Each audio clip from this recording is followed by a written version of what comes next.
फरवरी 2026। विशाखापट्टनम के एक naval base पर एक तस्वीर ली जा रही थी।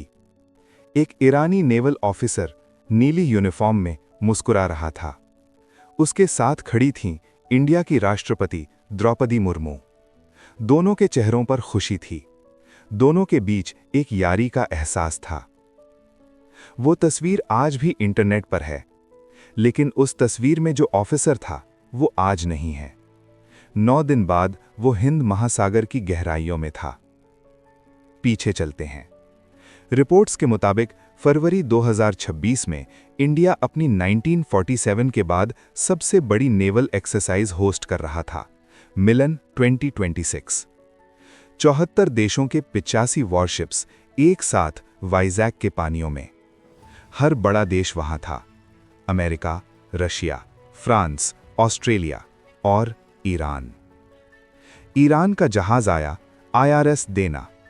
रिपोर्ट्स के अनुसार यह ईरान का सबसे आधुनिक फ्रिगेट था, मौज क्लास। ताकतवर, आधुनिक, ईरान का घमंड। लेकिन मिलन के नियमों के मुताबिक एक्सरसाइज के दौरान निशस्त्र, एक मेहमान की तरह, और इंडिया ने उसे मेहमान की तरह रखा। रिपोर्ट्स के मुताबिक ईरानियन सेलर्स ताजमहल गए, कैलाश गिरी गए, विशाखापट्टनम की सड़कों पर परेड की हमारे लोगों के साथ। इंडियन नेवी ने ट्विटर पर लिखा, ये आगमन सदियों पुरानी दोस्ती को दर्शाता है। राष्ट्रपति मुर्मू ने उनके साथ तस्वीर ली, मुस्कुराई। इंडिया ने उन्हें अपना कहा था। 25 फरवरी, IRS देना ने विशाखापट्टनम छोड़ा, वापस ईरान की तरफ। लेकिन जब वो जहाज समुद्र में बढ़ रहा था, एक और चीज भी बढ़ रही थी, खामोशी से, अंधेरों में। 28 फरवरी, रात, अमेरिका और इजरायल ने ईरान पर हमला कर दिया, ऑपरेशन एपिक फ्यूरी। तेहरान के ऊपर आसमान आग से भर गया। रिपोर्ट्स के अनुसार अली खामेनाई भी उस रात मारे गए। ईरान ने जवाब दिया, मिसाइल्स, ड्रोन्स, गल्फ में हमले, दुबई, कतर, सऊदी अरब। और फिर ईरान के IRGC ने वो घोषणा की जिसका दुनिया को डर था, स्ट्रेट ऑफ होर्मुज बंद। अब एक पल रुको, ये होर्मुज क्या है और इंडिया को क्यों फर्क पड़ता है? फारस की खाड़ी और ओमान के बीच सिर्फ 33 किलोमीटर चौड़ा एक रास्ता। एक तरफ ईरान, दूसरी तरफ ओमान, और बीच में दुनिया की सबसे बड़ी ऑयल सप्लाई लाइन। रिपोर्ट्स के अनुसार दुनिया की 20% क्रूड ऑयल रोजाना इस 33 किलोमीटर से गुजरती है। और इंडिया? रिपोर्ट्स के अनुसार इंडिया अपनी कुल ऑयल जरूरत का 80% बाहर से खरीदता है। उसका आधा हिस्सा होर्मुज से आता है। 60% LPG यानी रसोई की गैस कतर और UAE से, वो भी होर्मुज से। और स्ट्रेटेजिक रिजर्व? रिपोर्ट्स के मुताबिक सिर्फ 74 दिन का। 74 दिन। उसके बाद अंधेरा। अब आयरिस देना की बात करते हैं। 4 मार्च, सुबह 5:08। आयरिस देना, जो अभी भी हिंद महासागर में थी, वापस ईरान जा रही थी, ने एक डिस्ट्रेस कॉल भेजी। श्रीलंका के गैले कोस्ट से करीब 19 नॉटिकल माइल्स दूर। एक धमाका, पानी की लहर, और 2 मिनट में जहाज गायब। अमेरिकन डिफेंस सेक्रेटरी पीट हेग्सेथ ने पेंटागन में खुद कंफर्म किया। USS शार्लेट, अमेरिका की Los Angeles class nuclear submarine ने एक मार्क 48 टॉर्पीडो फायर किया था। रिपोर्ट्स के अनुसार ये पहली बार था जब किसी अमेरिकन सबमरीन ने वर्ल्ड वॉर II के बाद किसी वॉरशिप को टॉर्पीडो मारा था।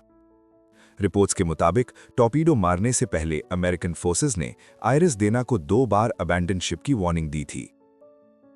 लेकिन टॉर्पीडो मारने के बाद USS शार्लेट वहां नहीं रुका, कोई रेस्क्यू नहीं किया। श्रीलंका नेवी ने अकेले वो काम किया। रिपोर्ट्स के अनुसार 87 लाशें मिली, 32 लोग जिंदा बचे और 60 से ज्यादा आज भी लापता। उन 87 में से कई वही थे जो 9 दिन पहले विशाखापट्टनम की सड़कों पर परेड कर रहे थे, जिन्हें हमारे लोगों ने देखा था, जिनकी राष्ट्रपति मुर्मू के साथ तस्वीर थी। और इंडिया? रिपोर्ट्स के मुताबिक पूरे 24 घंटे बाद इंडियन नेवी ने पहली बार कुछ कहा, सिर्फ इतना कि डिस्ट्रेस सिग्नल मिला था, श्रीलंका ने रेस्क्यू किया। ना कोई सवाल, ना कोई निंदा, न मोदी सरकार का एक भी सीधा बयान। इंडिया का मेहमान डूब गया था, फिर भी चुप्पी। राहुल गांधी ने एक्स पर लिखा, ये जंग अब हमारे दरवाजे तक आ पहुंची है, फिर भी प्राइम मिनिस्टर ने कुछ नहीं कहा। Farmer foreign secretary Kanwal Sibal ने लिखा, वो जहाज इन पानियों में इसलिए था क्योंकि इंडिया ने उसे बुलाया था। Former Indian navy chief admiral Arun Prakash ने मीडिया में कहा, अमेरिका ने हमारे दरवाजे पर मैरिटाइम वॉरफेयर ला दिया बिना हमें बताए। और इजरायली फॉरेन मिनिस्टर गिडॉन सार ने खुद कंफर्म किया, इंडिया को ऑपरेशन एपिक फ्यूरी से पहले ब्रीफ नहीं किया गया था। तो फिर सवाल यह है, क्या इंडिया को पता था या अमेरिका ने अपने ही मिलन के मेहमान को अंधेरों में रखा? अगर पता था तो क्यों चुप रहा? अगर नहीं पता था तो कौन सा गार्डियन है इंडिया हिंद महासागर का? लेकिन ये युद्ध सिर्फ आयरिस देना तक सीमित नहीं था। हॉर्मुज बंद होने की खबर सिर्फ नंबर्स नहीं लाई, वो हमारे लोगों के दरवाजे तक भी पहुंची। 1 मार्च 2026 बिहार के एक गांव में कैप्टन आशीष कुमार का घर था। वो एक ऑयल टैंकर स्काईलाइट पर काम करते थे, हॉर्मुज के पास। रिपोर्ट्स के मुताबिक उस दिन उनका जहाज एक प्रोजेक्टाइल की चपेट में आया और कैप्टन आशीष कुमार घर नहीं पहुंचे। राजस्थान के दलीप सिंह, वो भी उसी जहाज पर थे, वो भी नहीं रहे। और मुंबई का एक 33 साल का नौजवान दीक्षित अमृतलाल सोलंकी 80 दिन से एमकेडी व्योम टैंकर पर था। एक ड्रोन वोट ने इंजन रूम में आग लगा दी। दीक्षित अपनी मां के पास वापस नहीं आया। 3 इंडियन नौजवान, 3 अलग घर, 3 अलग माएं। रिपोर्ट्स के मुताबिक उस वक्त 23,000 इंडियन सेलर्स गल्फ के पानियों में फंसे हुए थे। 36 इंडियन फ्लैग जहाज एंकरेज में खड़े थे, न आगे जा सकते थे न पीछे। 3 इंडियन सेलर्स मर गए थे। 23,000 इंडियन सेलर्स फंसे हुए थे और इंडिया चुप था। इंडिया के सामने 3 रास्ते थे उस वक्त। पहला, अमेरिका का साथ खुल के दो, लेकिन तब ईरान से रिश्ते टूटेंगे, चाबहार पोर्ट का सपना धूल में। दूसरा, रूस से तेल लो, लेकिन वेस्टर्न सैंक्शंस का डर। तीसरा, चुप रहो, न इधर न उधर। रिपोर्ट्स के मुताबिक तीसरा रास्ता चुना गया। वो डिसीजन आज भी ऑफिशियली कंफर्म नहीं किया गया। वो किसान जो रात को डीजल पंप से खेत सींचता है, उसका पंप बंद हो सकता था। वो माँ जो गैस चूल्हे पर रोटी बनाती है, उसकी रसोई ठंडी हो सकती थी।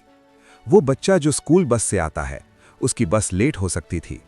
तीसरा विश्व युद्ध किसी सरहद पर नहीं आएगा, वो आएगा आपकी रसोई में, खामोशी से, धीरे धीरे। 2 अलग कहानियां, एक ही समंदर, एक ही खामोशी।